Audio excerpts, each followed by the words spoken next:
تب تک آپ کے پاس وقت ہی وقت ہے۔ بس آپ نے یہ سب اللہ کی خاطر کرنا ہے، خاموشی سے دعا کرتے کرتے، کسی کو بھی اس گناہ کا نہیں بتانا۔ بس آپ اور آپ کا اللہ ہی اس کام کو جانتے ہیں۔ یقین کریں جس دن آپ نے اس کام کو چھوڑ دیا، اس دن ایک بری عادت کو چھوڑ دیا، اس دن آپ کی کوشش محنت کا صلہ آپ کو مل جائے گا۔ آپ کم سے کم 1 مہینہ اس چیز سے بچنے کی کوشش کریں، نکلے اس دلدل سے، دیکھیے گا پھر قطرہ قطرہ یہ نور آپ کے دل میں داخل ہو جاتا ہے، اور ایک دن یہ نور اس دل میں اتنا بھر دیا جائے گا کہ باقی لوگوں تک بھی پہنچنے لگے گا۔ آپ ہی ہیں جو خود کو اس چیز سے نکال سکتے ہیں۔ خود سے ایک عہد کریں کہ آپ نے خود کو اب بچانا ہے اس نفس کی خواہشات سے، ان برے کاموں سے۔ انشاءاللہ میرا اللہ بھی مدد کرے گا، بس آپ نے اس سے مدد کرنی۔ انشاءاللہ میرا اللہ بھی مدد کرے گا، بس آپ نے اس سے مدد مانگتے رہنا ہے، اس کو پکارتے رہنا ہے۔ اللہ عز و جل کی تلاش۔ جب سکون کی غرض سے اسے ڈھونڈنے نکلو گے تو اسے سلام پاؤ گے۔ السلام جس کی ذات صفات شتی ہے۔ جب گناہوں میں لپٹ کر ہار جاؤ گے تب اسے الغفار پاؤ گے۔ الغفار گناہوں کو بہت زیادہ بخشنے والا۔ جب تم پر سارے دروازے بند ہو جائیں گے تب تم اسے اپنے لیے الفتاح پاؤ گے۔ الفتاح مطلب سب کے لیے رحمت و رزق کے دروازے کھولنے والا۔ جب تم یقین کے ساتھ اس کے روبرو دعا کے لیے ہاتھ اٹھاؤ گے تب تم اسے المجیب پاؤ گے۔ المجیب مطلب قبول کرنے والا۔ جب اپنے معاملات کا فیصلہ اس پر چھوڑ دو گے تو تب تم اسے الحکیم پاؤ گے۔ الحکیم پاؤ گے۔ الحکیم سب سے بہتر فیصلے کرنے والا۔ جب کام کہیں سے نہ بن پائے گا تب تم اسے الوکیل پاؤ گے۔ الوکیل مطلب کارساز حقیقی، تمام کاموں کو بنانے والا۔ جب ساری دنیا کی محبتیں تمہیں رد کر دیں گی تب تم اسے الودود پاؤ گے۔ الودود مطلب اپنے بندوں کو چاہنے والا۔ جب بے بسی کی انتہا تمہیں سجدے میں گرا دے گی تب تم اسے القدیر پاؤ گے۔ القدیر ہر چیز پر قادر۔ جب تم اپنا ٹوٹا ہوا دل لے کر جاؤ گے تو اسے الجبار پاؤ گے۔ الجبار مطلب جب اپنے پسندیدہ چیز اسے اس کی حفاظت میں چھوڑ دو گے تب تم اسے الحافظ پاؤ گے۔ کبھی کبھی چیزیں ویسی نہیں ہوتی جیسی دکھائی دیتی ہیں۔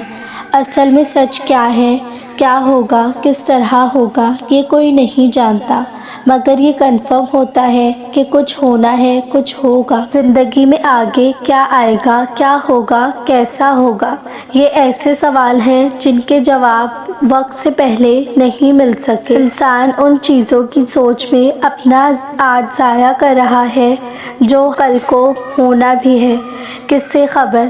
مگر نہیں، اس کے باوجود ہم سوچتے ہیں، ہم چاہتے ہیں کہ چیزیں ویسی ہوں جیسی ہم سوچتے ہیں۔ ہم آج بھی وہی چھوٹے بچے ہیں جو اپنی پسند کی چیز نہ ملنے پر چڑچڑے ہو جاتے ہیں اور سچ کو ایکسیپٹ نہیں کرنا چاہتے کہ جو ہوا ہے ہماری سوچ، ہماری مرضی سے نہیں ہوا، مگر وہ اللہ سبحانہ و تعالیٰ کی مرضی سے ہوا ہے، اس کی رضا سے ہوا ہے۔ پھر ہم کس سے ضد کرتے ہیں؟ خود سے یا اللہ سے؟ ہم ضد کرنے کا حق نہیں رکھتے ہیں، یہ ہم کیوں نہیں سمجھتے؟ ہم بس سر جھکانے کا عمل کر سکتے ہیں، ضد نہیں۔ اس خالق جہان سے جس کی یہ ساری دنیا ہے، پھر بھی ہم بس اللہ سے امیدیں لگائے رکھتے ہیں کہ شاید اللہ کا معجزہ آ جائے، شاید کہانی 1 منٹ میں پلٹ کر ہماری طرف ہو جائے۔ ایسی سچویشن میں اللہ واقعی کوئی معجزہ کر دیتا ہے اور کہانی پلٹ جاتی ہے، مگر جو چیز ویسی ہی چل رہی ہو تو اس کا مطلب ہے اب ان چیزوں کا، ان انسانوں کا مقدر ہے جو آپ کے ساتھ جڑ گیا ہے یا جوڑنا تھا، یا اب ان کی باقی کی کہانی کا آپ حصہ ہیں؟ چیزیں اور لوگ اسی طرح بس جڑ جاتی ہیں ایک دوسرے سے، اور پھر پتہ نہیں لگتا کہ کون آپ کی زندگی میں آیا ہے، آپ کس کی زندگی میں شامل کر دیے گئے ہیں۔ کہانی آپ کی ہے یا آپ کسی کی کہانی کا حصہ ہیں، مگر کہانی لکھنے والا سب جانتا ہے کس کا موڑ کدھر کو جائے گا، کس کی راستے کی دوسرا سرا کس طرح جوڑا ہے، سب اللہ کو پتہ ہے۔ تو بے فکر ہو جائے اور اپنے آج کو جینے دے اور اپنے آپ کو جینے دے، خوشی سے دل سے، چاہے غم ہو یا خوشی، دل سے جئیں، اور ہر لمحہ کے یہ اللہ کے دیے ہوئے ہیں۔ ہر انسان کی زندگی میں ایسے لمحے ضرور آتے ہیں جب اس کے ایک عمل پر اس کی آگے کی زندگی کا سفر طے کیا جاتا ہے، یعنی کئی دنوں سے شیطانی وسوسے تنگ کر رہے ہوں، مگر آپ کے پاس دو راستے ہیں، جہاں وسوسے کے مطابق عمل کرنا جو غلط عمل ہو جائے گا، اور دوسرا اللہ کے لیے صبر کرنا اور وسوسے سے لڑتے رہنا، اور پھر آپ کا دل آپ کو اس غلط عمل سے دور رکھ رہا ہو، کیونکہ آپ جانتے ہیں اور سمجھتے ہیں کہ اگر اس وسوسے کے مطابق عمل کر لیا تو اس چیز سے محروم رہ جاؤں گا۔ یہ دن کا صبر کا صلہ ہے۔ اس ایک لمحے میں وسوسے سے اس قدر عروج پر ہوتے ہیں کہ بس آپ کچھ غلط کرنے ہی لگتے ہو، مگر ایک سیکنڈ اللہ نے روز حشر پوچھ لیا تو پھر کیا جواب ہوگا میرے پاس؟ یہ ذہن میں آتے ہی دوسرا خیال کہ وسوسوں سے کب سے لڑ رہی ہوں، تو تھوڑا اور صحیح، کم از کم اللہ کو پتہ ہے کہ میں خود میں ہی لڑائی کر رہا ہوں، مگر غلط کی طرف جانے نہیں دے رہا خود کو۔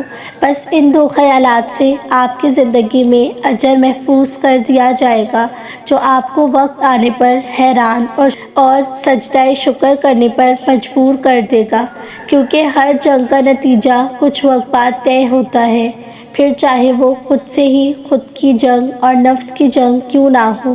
اللہ آزمائش کی وجہ اور اجر کھول ہی دیتا ہے، کیونکہ میرا اللہ کچھ بھی ضائع نہیں جانے دیتا۔ اس لیے اس صبر کے مرحلے کو اللہ کی مرضی کے مطابق ثابت قدم رہ کر گزار دیں کہ جلد ہی انشاءاللہ آپ اللہ کی رضا حاصل کر لیں گے۔